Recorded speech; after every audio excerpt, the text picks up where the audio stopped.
This is the On to Mark Wrestling Podcast. Kick back and hang with your hosts, Quixote, Lewis, and Joel. Let's mark out.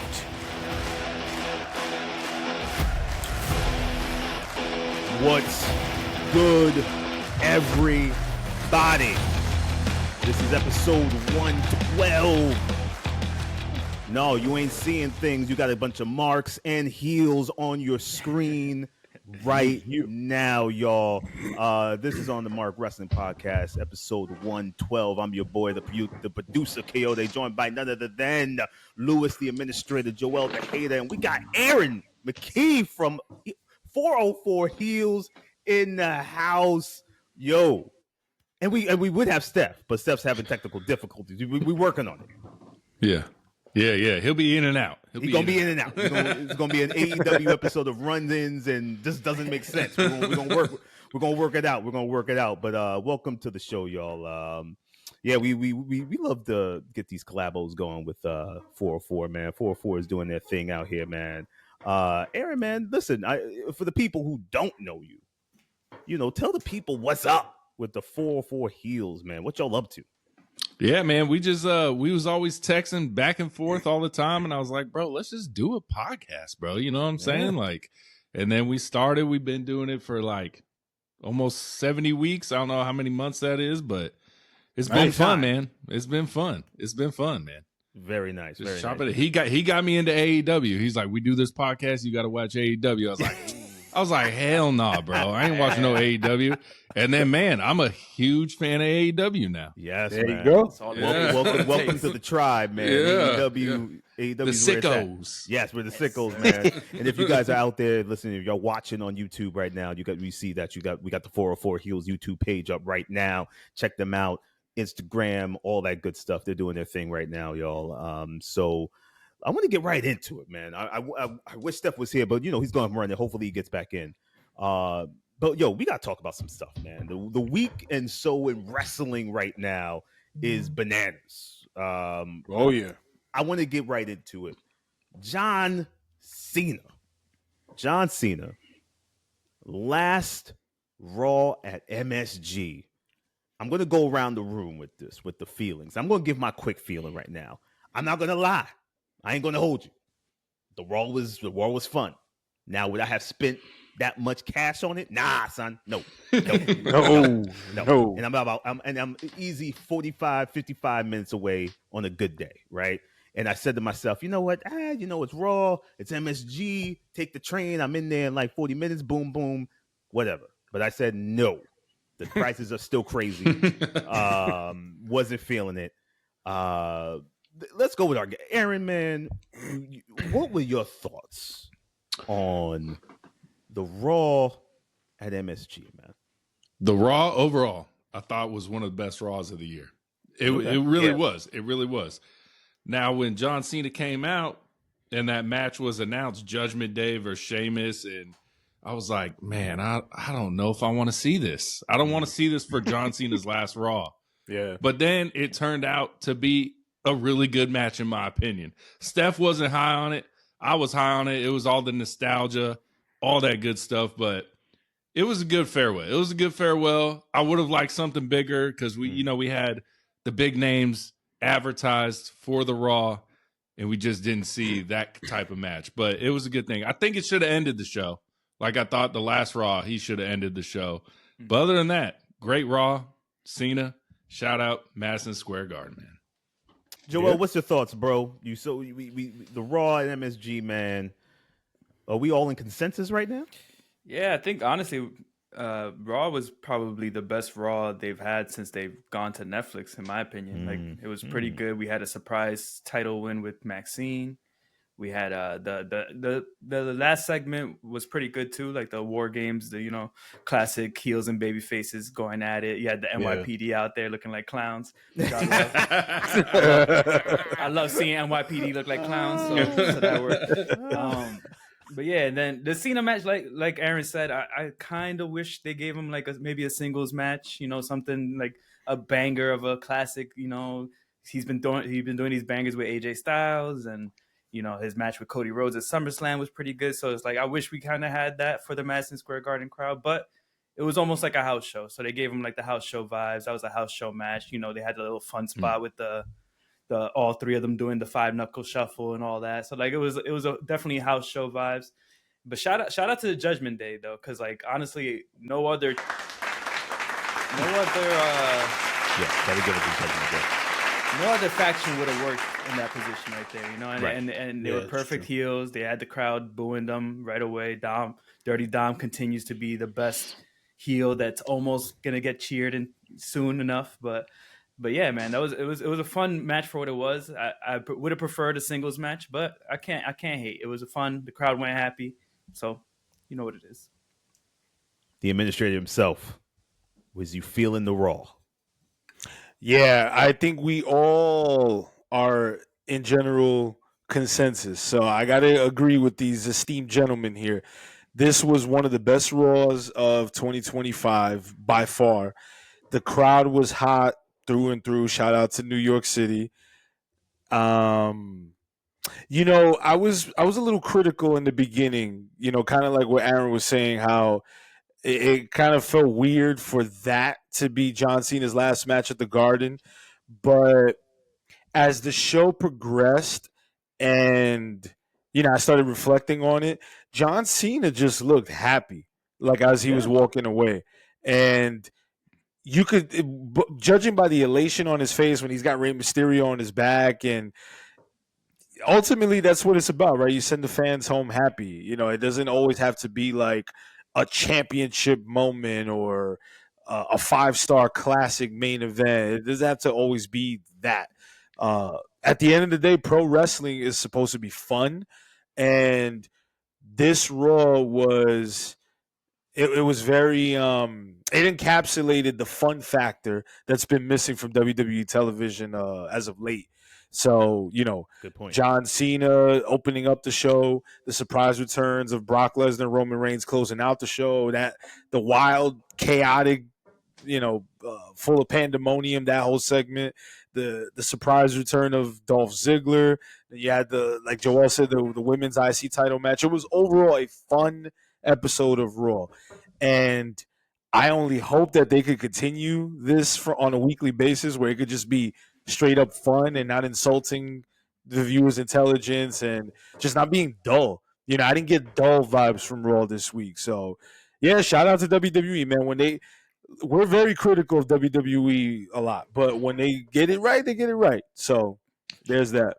And we got to make sure that we point that out. When they get it right, we get it right, and we'll show love when they get it right. Now, I do agree.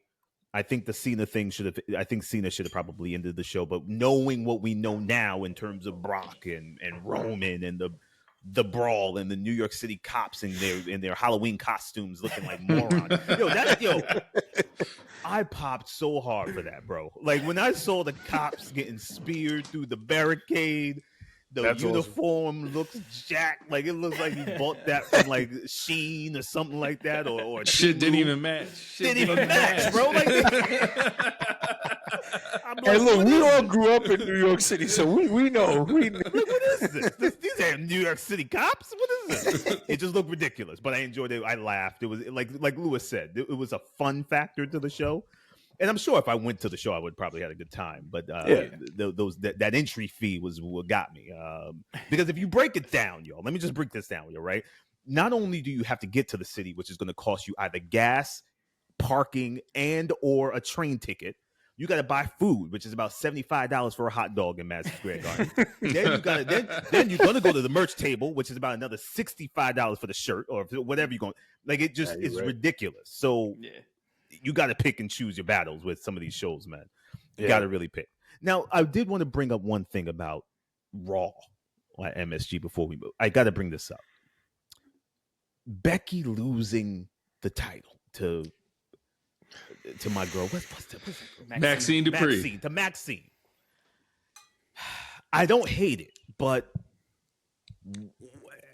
is this where are we going to now shift and start caring about Maxine more? I just don't. What's your thoughts? I'm kind of at loss for words where this goes. I don't need to see Becky going after that title again. I think she's way above it, and I'm glad she held it because she did.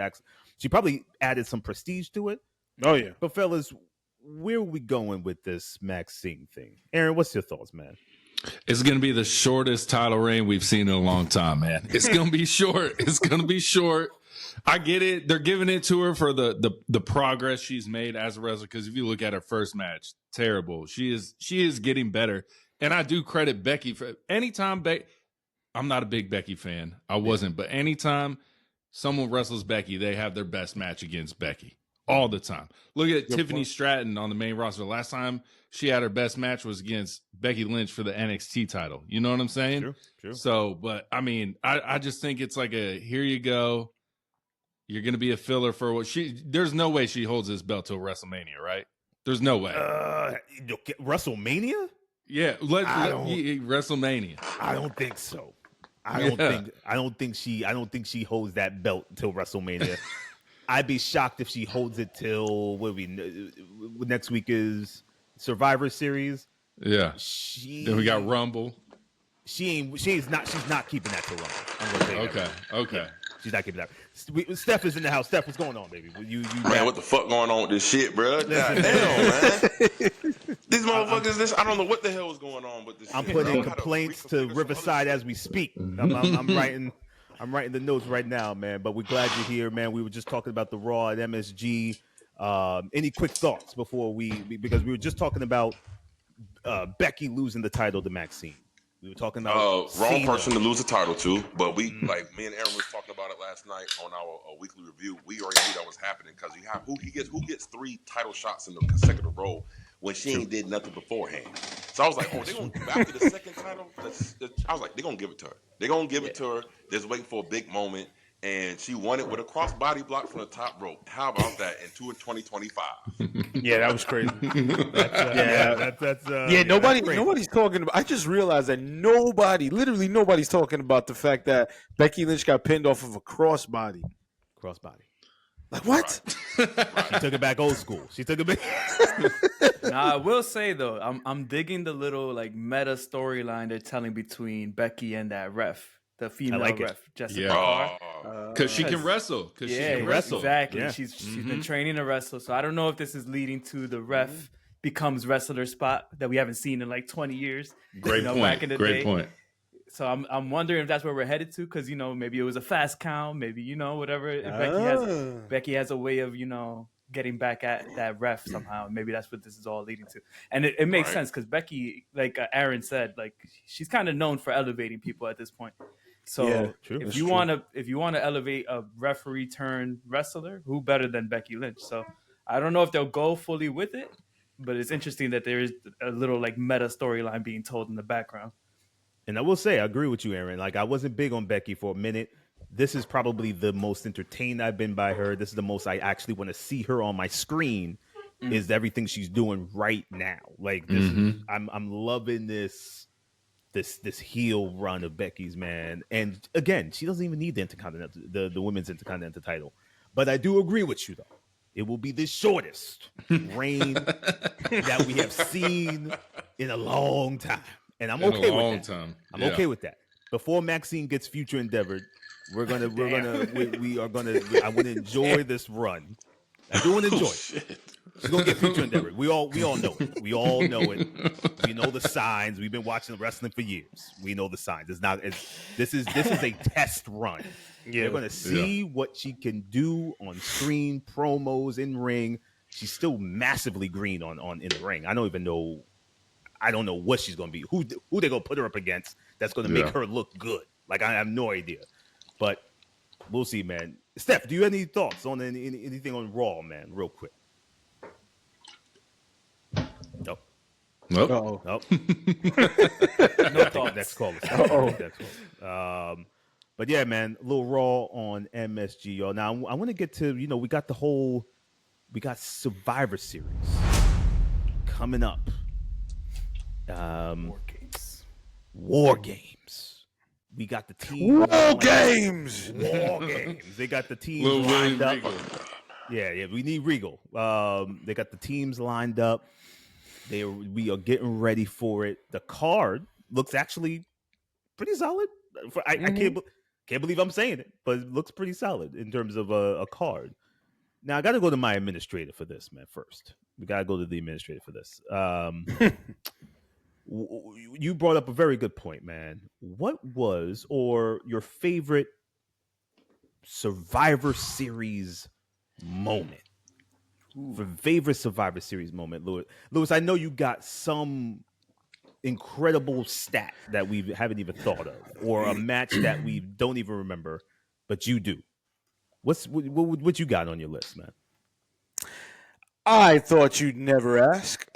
So that is a great graphic, by the way. I love all of the classic Survivor Series logos from over the years, especially the ones from the late 90s going into the early 2000s, just because that was my favorite time being a WWE fan. But Survivor Series, obviously, it goes without saying that it's one of the top events on the calendar, of any promotion. But I think Survivor Series over the last, decade. Let's just put it this way. Before they revamped Survivor Series and started making it WarGames, it was sort of going downhill in terms of being perceived as like a top PLE or pay-per-view. Because we would always say Royal Rumble, WrestleMania, SummerSlam. And then by the time Survivor Series came, it was starting to kind of dwindle a bit. And then they got the excitement back up with the WarGames matches. But look, that's a lot of history for Survivor Series for us to be like, oh, this is my number one favorite moment or my number one favorite match. But I thought this would be a fun topic because we all have some sort of trips down memory lane where we could be like, oh, yeah, I remember that, blah, blah, blah, blah. Well, Kiyote, I know that your least favorite Survivor Series moment is probably the Montreal Screwjob. I think it's my least favorite. It's my least and best. My least and best, yes. Right. So, November 19th, 2000. Okay, I'm taking you back 25 years. Oh, shit, today's the 19th, isn't it? Yeah. Oh, yeah. So there you go. How apropos. To the date. To the date. So 25 years ago, Survivor Series 2000, the main event, Stone Cold Steve Austin versus Triple H, no DQ match. The match itself was great, right? They had an even better 3 Stages of Hell match a few months later at No Way Out. But what made this match so good was the story that they were telling where Triple H was revealed to be Rikishi's accomplice after he, ran him down with the car. Just the most ridiculous storyline. It was almost like the weeks leading up to Survivor Series. It was kind of like, as kids, we're thinking, why couldn't it just be Triple H as the one that ran him down? But in any case, my favorite, it's got to be like a top 3 moment for me. The ending of the match, because the match has no ending, but they end up brawling to the point where they get backstage, the Radicals get involved, and Stone Cold just goes into Triple H is trying to escape from Stone Cold in a rental car. Stone Cold comes into with the forklift, lifts the fucking car up and just drops the car. Like, what made this so hilariously iconic is the fact that Triple H is begging for his life as he's getting lifted in the forklift. He's like, Austin, no, I'm so sorry, Austin, no. And then when it finally teeters, holy shit! At the ending of the pay-per-view. Oh, man, what a great moment, because Triple H returns on Raw a week later. He should have been dead. Yeah, right. So that for me, if it's not my number one favorite moment, when I think of Survivor Series classic moments, that one always stands out because like you could just tell that it was like pre-taped, like that angle, like it's just a lot of outlandish shit, and it just great attitude era stuff, man. Yeah, so that's a good one. Stone Cold Steve Austin trying to commit homicide. Dropping Triple H from like 70 feet in the air. Amazing. Steph, you got a favorite Survivor Series moment, man, or I sure anything? do, man. November 23rd, 2014, the debut of Sting. into the That's a good company that he said he would never ever join again. And he Mm. ended up, saving, actually distracting Triple H or Team Authority with Dolph Ziggler for them to win the match. And this is where it kicked off the supposed dream match between Triple H and Sting. Now, before we go any further with that, I have never, ever heard of this supposed to be a dream match between Sting and Triple H. There was only one match that I know of that was supposed to be a dream match in WWE between Sting, and that's with The Undertaker. So, do y'all know anything that I don't know? Because supposedly it's supposed to be a dream match. I agree. Listen, it's supposed to be Taker. Should have been Right. Taker. Yeah, Sting versus Triple H. That's kind of odd for people to classify that as a dream match. It's a little odd. Thank you. But I remember it, man, because I popped. I was like, holy crap, bro. Because he came out with this music. It wasn't like the typical Sting music. They had the crows croaking, you know what I'm saying? And in typical WWE crows fashion, croaking. You know what I'm saying? They had them out there in that thing, just and then all of a sudden you see Sting. And I mean the place went bananas. Yeah, bananas. You know what I'm saying? Because it's the icon. And to me, honestly, Sting don't get enough credit. He really don't get enough credit of how much he is in the industry and how long his longevity in the game. Yeah, he's been. He's just now retiring in 2025. Yeah, he's been around for a minute. Yeah. Aaron, how about you, man? What you got a moment? That's a good moment. You already know, because where these guys are right now: Jon Moxley, Roman Reigns, Seth Rollins, the debut of the Shield, man. It does. I mean, to where Jon Moxley is in AEW, Roman Reigns is in WWE, and you can say Seth is kind of that close second, third, fourth, whatever you want to call him. And it's just like no fraction that came together like that for all three people just to blow up and be the top of the game all the time. I don't think we've ever seen it. You know what I'm saying? Like three people that were brand new and then take over the wrestling industry. True. It doesn't get better than that, man. True. I can't. It doesn't. I can't think. The debut of the Shield. Yeah. That's a good one. Debut of the Shield. Joel, what you got, man? I know you got one. Yeah, I got one, and I think this one is like one of those ones that it's more nostalgia because, like, looking back at it, a lot of fans didn't like it, but I'm looking at that Invasion poster behind you, Lewis. And I remember that Survivor Series of Team WWF versus Team Alliance, man. And I had that on maybe a illegal VHS. Maybe. I'm telling you, when I wore that tape out, watching that main event over and over again, just because it was just it was basically encapsulating all of that era. Like you had The Rock in that match, you had Stone Cold, you had Kurt Angle, you had Chris Jericho, Big Show, Shane McMahon, Booker T, like all of these legends in this 5-on-5 match. And it was just chaos. I think Jericho beat somebody with a lion saw. He never beats anybody with a lion saw. They were just trying to like get through this match because they knew they just had to hit all these high notes, and it was just awesome. Like it was just from the moment that match started to the moment it ended, it was just high note after high note after high note. And me as a kid, I loved every moment. I was a big only WWF kid, and sometimes like ECW whenever I would catch it randomly.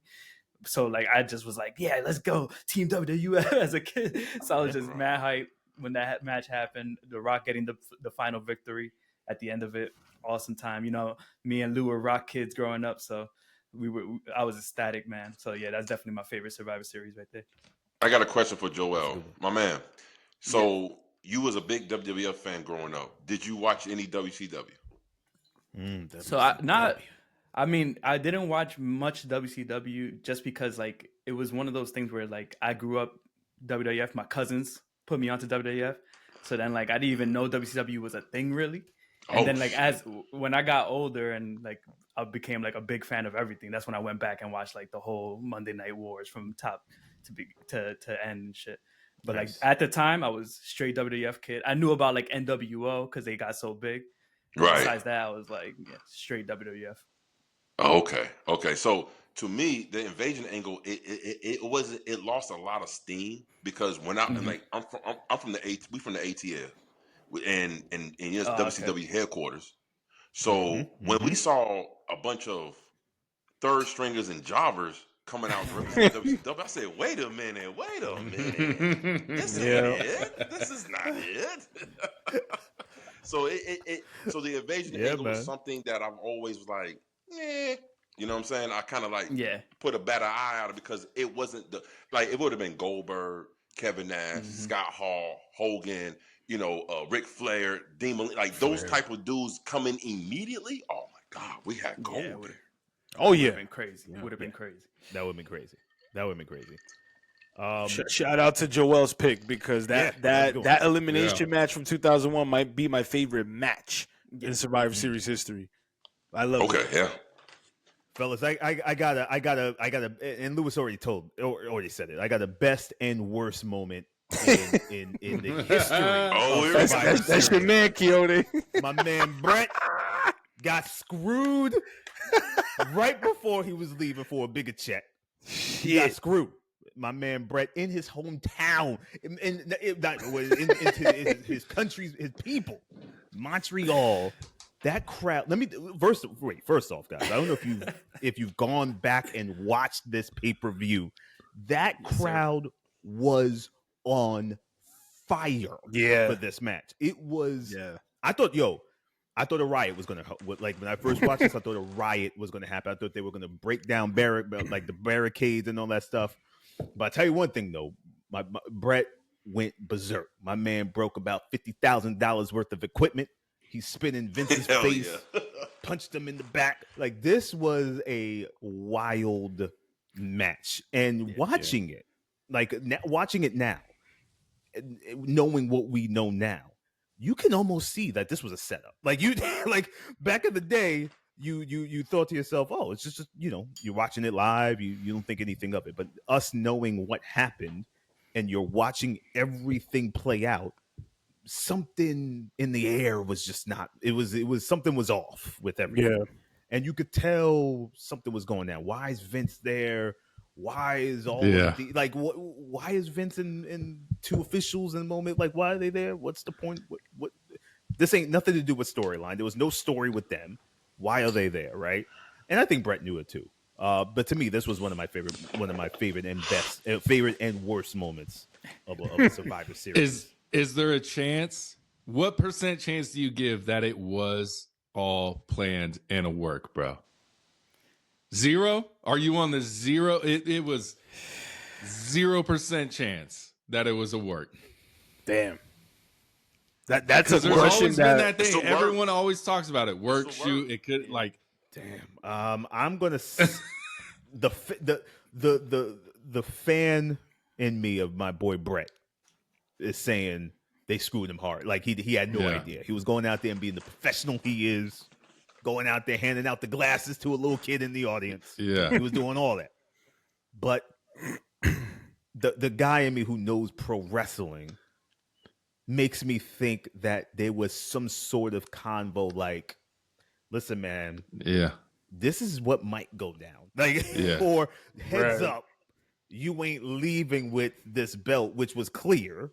So we're, some things may happen. Like there might have been something like that. And I think Brett just ignored it. You remember the Bret Hart documentary that they did with that whole thing? I forget the name of it right now. I forgot the name of it. I think it's called Wrestling with Shadows. Wrestling with Shadows. Something like that. Yeah. And that was that. Why would Vince McMahon allow those cameras backstage? You know what I'm saying? This was the first time Vince McMahon ever allowed any cameras to go behind the curtain. And it just made, I'm like, man, did they just work us all? Did they work us all? That's a good point. Either way, it's a great work or shoot. I don't care. It was awesome. Listen, it was right. It was awesome. It was awesome. The birth of Vince McMahon, exactly. Mr. McMahon. Character. Yeah. Mr. McMahon was birthed that night. Absolutely. I'm surprised. I almost think because Brett is still so bitter towards Triple H, and he's got that love-hate thing with Mr. McMahon. Yeah, he hates him. Like I that's why I lean more towards, man, this is real. Like this is a shoot. Because Brett never let that go. Even to this day, he still gives Triple H the side eye. He still throws Triple H under the bus in interviews. I'm like, man, oh man. Right, look, Steph, what a were you lot of saying, people Bert? You giving were saying Triple H the business nowadays. Yeah. Shit, a Maven, Mr. Anderson, aka Mr. Kennedy, and Mm-hmm. MVP talking Yeah. junk about Triple H, bro. Now, I'm surprised five of us, we did not mention the one thing. This was my number 2 thing because I thought one of y'all would have mentioned it, right, about Survivor Series very moment. The birth of Elimination Chamber. And we'll never know. Oh, Damn, what a cliffhanger. Oh, yeah. Wait, no, Yeah, I think he said did you Elimination Chamber?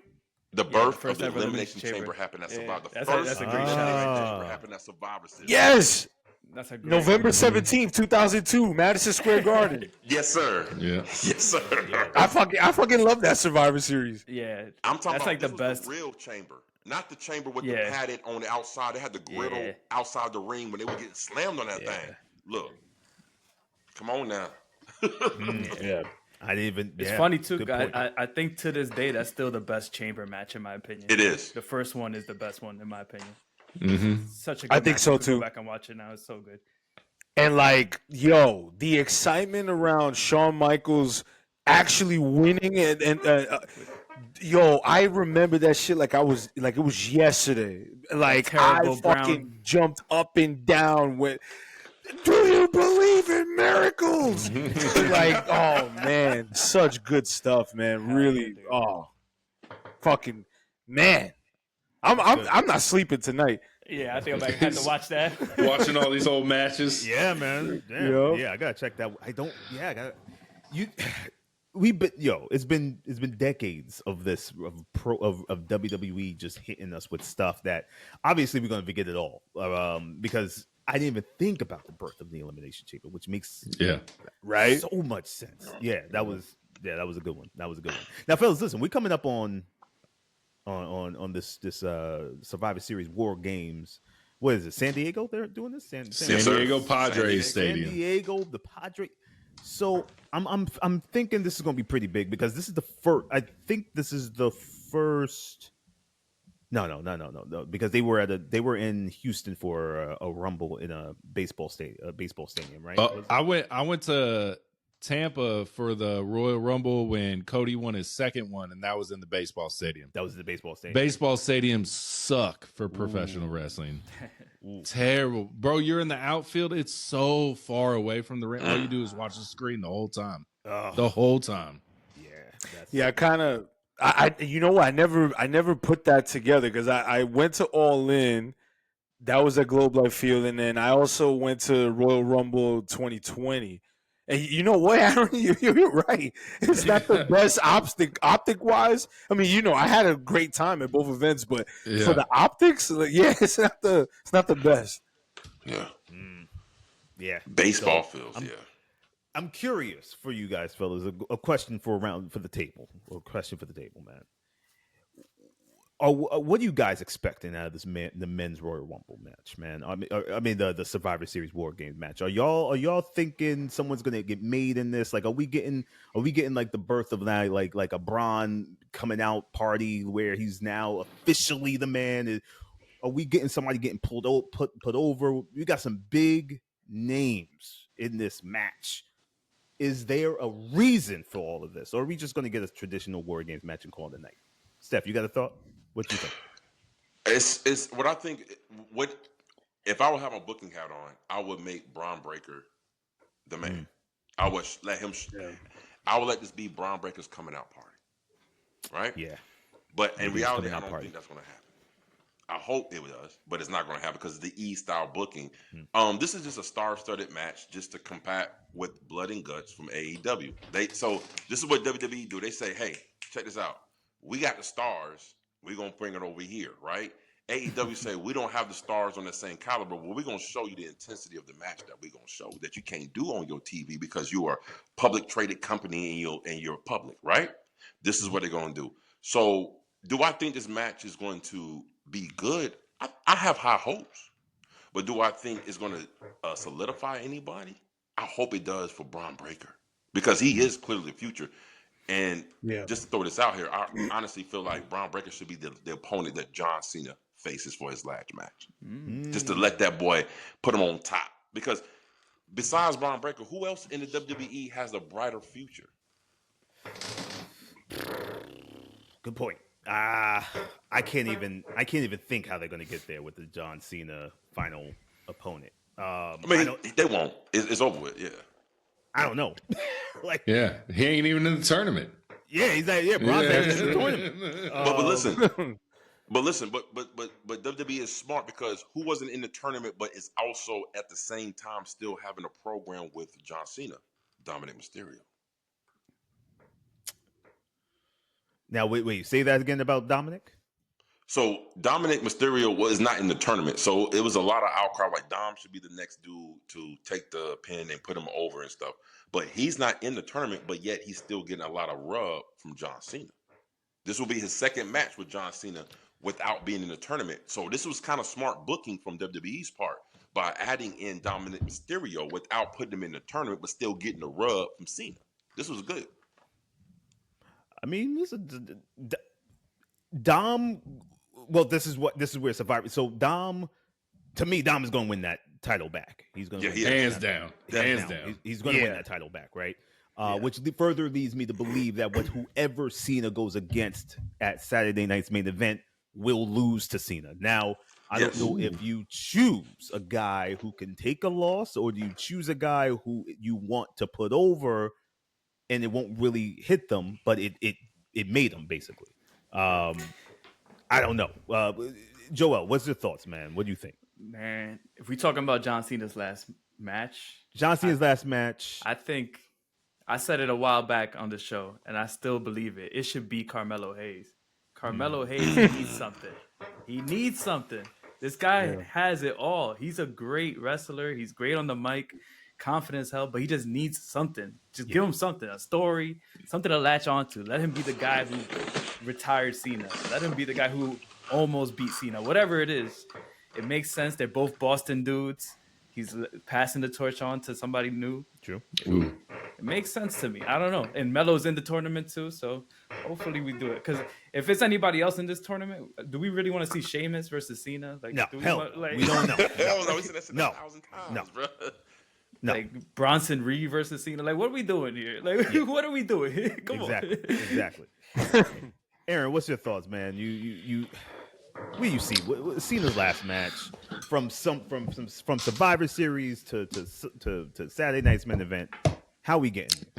I mean, me and Steph talk about it all the pod all the time about how WWE it's just mad leaks all day, every day. So before this tournament was even announced, we knew there was going to be a tournament. And they also said Gunther is likely to win the tournament. Yes. Yeah. So if this man Gunther wins the tournament, I'm going to be pissed because it's exactly what I knew before I knew anything watching the program. Yeah. It's annoying. But like Steph brought up a good point. Are they pushing Bronson Reed? Like, because he brought it up on the podcast because he beat Roman. Yeah. He beat Roman. So if Bronson Reed beats Cena, do they see something in Bronson Reed that I don't see? That I don't know if y'all are huge Bronson Reed fans, but I like Bronson. I like him, but are you like he can beat Cena last match type guy? Nah. Because he beat Roman.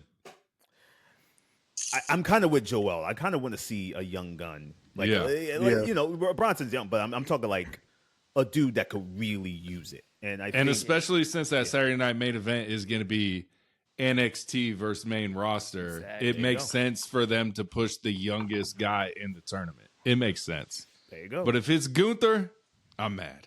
Yeah, I'm mad. Gunther don't need it. Nah, Lewis, where you at, man?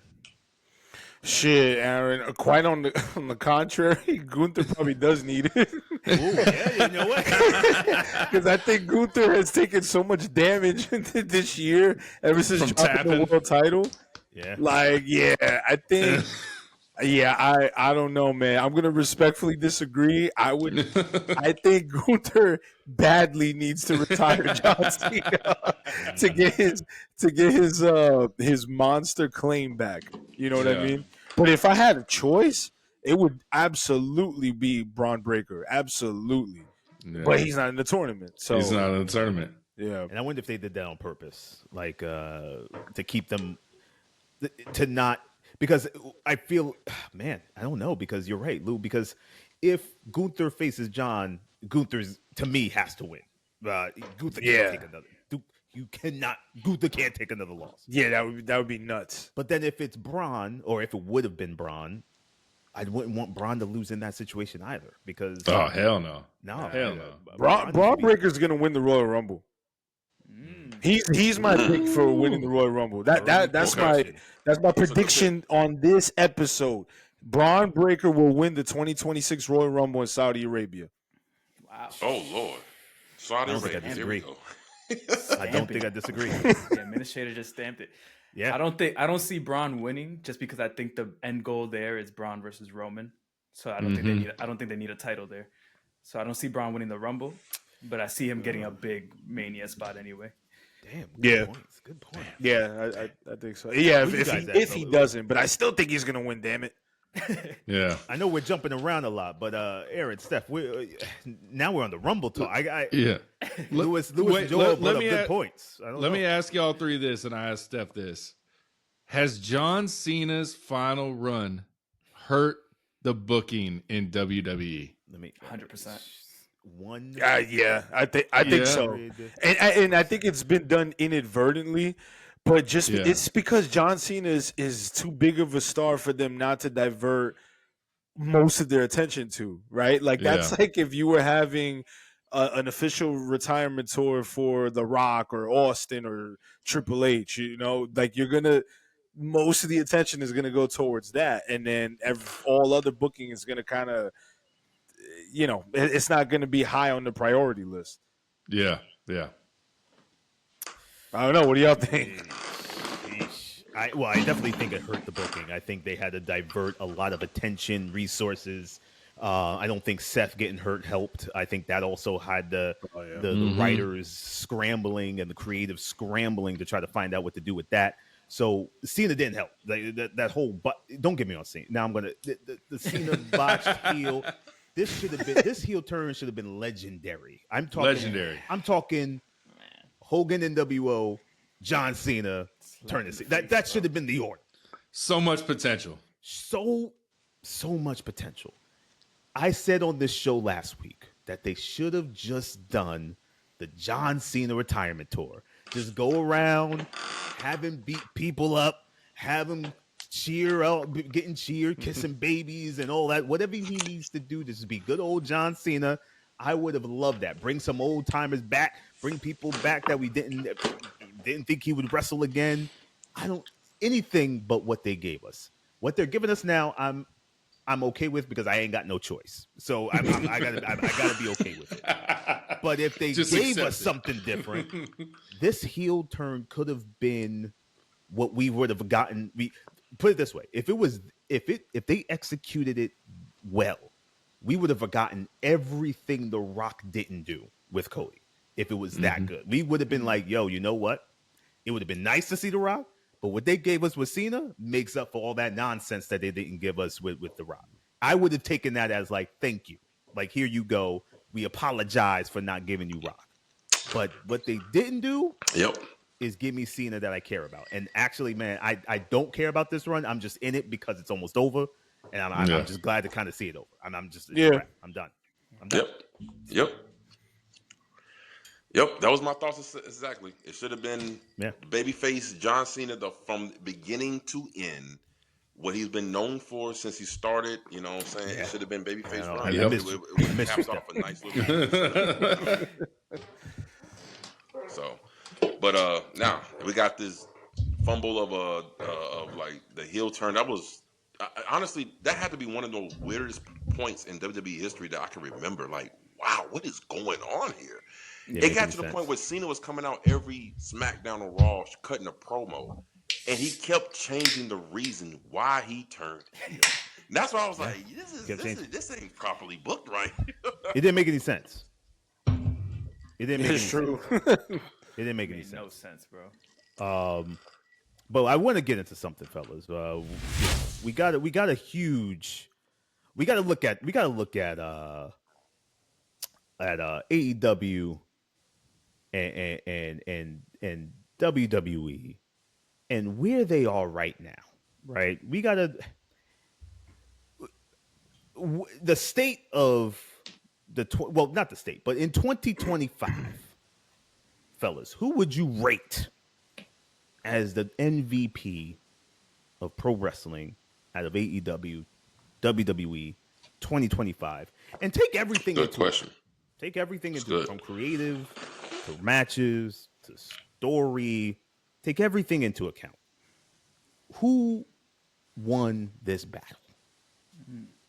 Joel, what you think, man? You want to go? You saying 2025? Who had the better year? 2025, basically, who had the better year, bro? Like who had the better Honestly, and I know a lot of people are a lot of WWE stands out there that are not gonna like this, but I think AEW has been way more consistent this year. I think a big thing against them last couple years has been like how the booking was all over the place and all that. And I feel like I would say I've been saying it for a while. Actually, I would say from the Continental Classic last year, something switched. Those Hammerstein Ballroom shows that they had at the end of the last year, that's when all of a sudden things just started going like on an upward trajectory. I give a lot of credit to Jon Moxley and the Death Riders. When that storyline first started and everybody was like confused and everybody was being impatient and everybody wanted something to happen right away.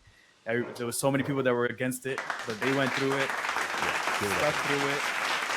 Lewis was there for the great All-In, where we saw Moxley finally lose. We saw the belt finally show up. Everybody was excited to see the AEW title once again. It was a great storyline that was kept through the whole year, still going on, and I still see great potential within the storyline. So definitely shout out to them. I think, and that's one thing that I think WWE really slacked on this year. Their storytelling went to the wayside.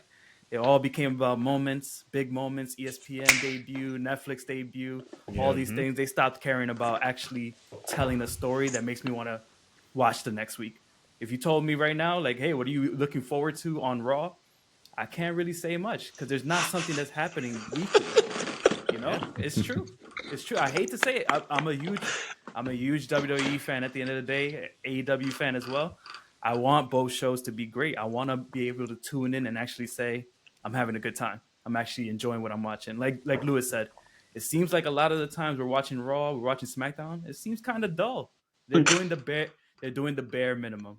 And I think that's where it's almost like they're in the lead, so we don't gotta do much.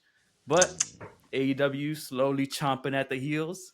I don't think they'll ever get to the point where they're the number one promotion, because at the end of the day, WWE is basically Kleenex or Coca-Cola at this point. You know, like they're a household name.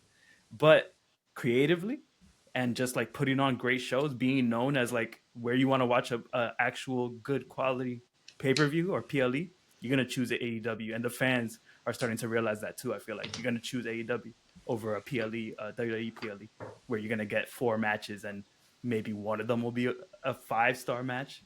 You know? Yeah, good point. I mean, good point. Great point. What you think, man? Aaron, Man, like he said, Mox is by far the MVP of wrestling in 2025. It's not even close. Yeah. It's not even close. I will also say the Young Bucks, man. The Young Bucks, bro. I'm telling you, they put on the best matches of all. The Young Bucks versus Swerve Strickland and Will Ospreay is the greatest match I've ever seen in my life. In my life. And greatest match I've ever seen in my life. I told all day, every day, that is the greatest match I've ever seen in my life. That's incredible. AEW is killing it right now. And I've said it many, many times. You're on HBO Max. Make these pay-per-views free for 1 year, and you will gain so many more fans. Yes. Yeah. So many more fans. If you just put them out there for free. Tony Khan, you got the money. You own your daddy owns the Jaguars. Exactly. Put it out there, bro. Do 2026 the year of free AEW pay-per-views, and you will gain so many fans, because a lot of fans ain't going to pay that $39.99, $49, whatever it is. And now ESPN, you got to pay for their shit now too. So I guess we get no more free PLEs at all. But man, Jon Moxley shows up every week, wrestles every week. It don't matter who he's wrestling. And a lot of WWE fans, why is he wrestling this person? Because a man loves to wrestle. Yeah. And would you not want to see Roman Reigns wrestle every week? Yes, you would. Mm-hmm. That's all I'm saying. Mm-hmm. Exactly. Steph, what you got with it, man? 2025, bro. Who got the trophy right now? This is kind of convoluted because of what he's at right now, because he couldn't finish 2025, but it was clearly Will Ospreay.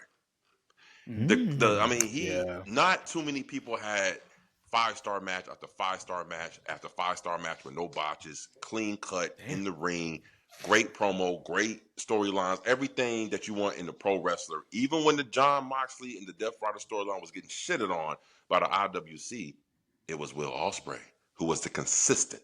The only problem that he had, and this was hard for me because I would have said Swerve too, because Swerve was up there too. So, the thing is, Will Ospreay was so clean in that ring, and it just took a lot out of steam to finish out the year for him to be injured the way he did, and for him to fight through the injuries. We didn't know he had neck problems. He had neck problems the whole time, but it took a point where he said, "I got to sit down." Mm-hmm. So, to me, Will Ospreay is the MVP of 2025, and that's how good he was because he didn't finish out 2025, and that's Will Ospreay, man. I haven't seen a bad match from Will Ospreay. I haven't. I have never seen a bad match from Will Ospreay. He is and he's already on my Mount Rushmore of greatest wrestlers of all time. And I only seen him this year in 2025 in depthly, and he hasn't put on a bad match, a stinker yet. So it's Will Ospreay for me. And yes, in AEW, that's fair. Okay. That's actually very fair. AEW ran this year, bro. From what Joel said, from the Continental Classic, I agree with you with that.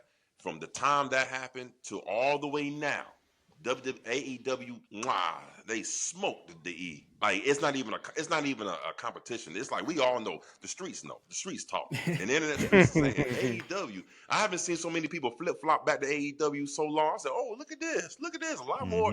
All that AEW negative talk has calmed down a whole lot in 2025. Very true. Very true. Yeah. Very true. Yeah. Very true. Lewis, man. I think if I'm thinking of individual wrestlers as far as the MVP award for WWE, I'm going to give the MVP award to I just had it. What the hell? Anyway, the MVP for AEW, I'm going to agree with Aaron. Who was it that said John Moxley? We both did, bro. Yeah. We all did, bro. Right. John Moxley wins unanimously, bro. Yeah. I think John Moxley has done a tremendous job being the number one heel, not in just the company, but I think just being the number one heel in the business, period. Yeah. Like this dude he just comes across as a legitimate badass. He's down to do whatever. He'll take on any opponent. And yes, he bleeds a lot, and I get the stuff that he does is just for the sickos, so to speak. But he can wrestle a damn good standard straight up wrestling match, you know. But the fact that he carried this Death Rider storyline throughout this whole year and got it to the redemption point, because it fizzled out at the beginning, and it was like, all right, let this shit end. But then he got it back to the point where it's like, all right, man, like. This is something, you know. And here we are, you know. The fact that we're still talking about the Death Rider storyline, it's been like a year and change. Mm-hmm. John Moxley, but you know, shout out to Hangman Page, Will Ospreay, Swerve Strickland. Shout out to all of those guys. And with that said, as a fan in 2025, I've had significantly more fun with AEW than I've had with WWE. Shame. I've been to three AEW events this year. I've been to 0 WWE events. Okay?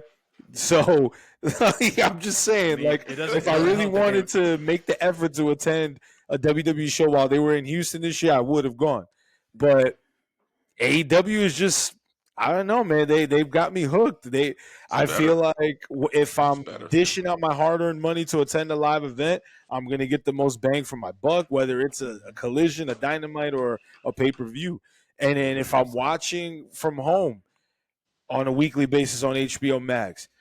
I'm getting a fun show for the most part. If I'm watching a pay-per-view, I already know, yes, it's a marathon because their pay-per-views are fucking long, but I'm getting like outstanding bell-to-bell in-ring action. And if I'm paying, I'm not paying, the money for it, but if I'm paying for the pay-per-view, I'm getting every penny's worth. So Yes, sir. yeah, like that. In my humble opinion, AEW has done the better job in 2025 of making pro wrestling fun.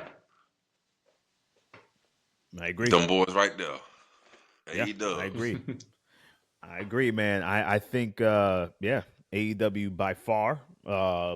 The only thing that WWE has going for them is that they make everything look so damn good, right? So all the fans who don't know much about WWE or the history or whatnot, or the history or just the business right now.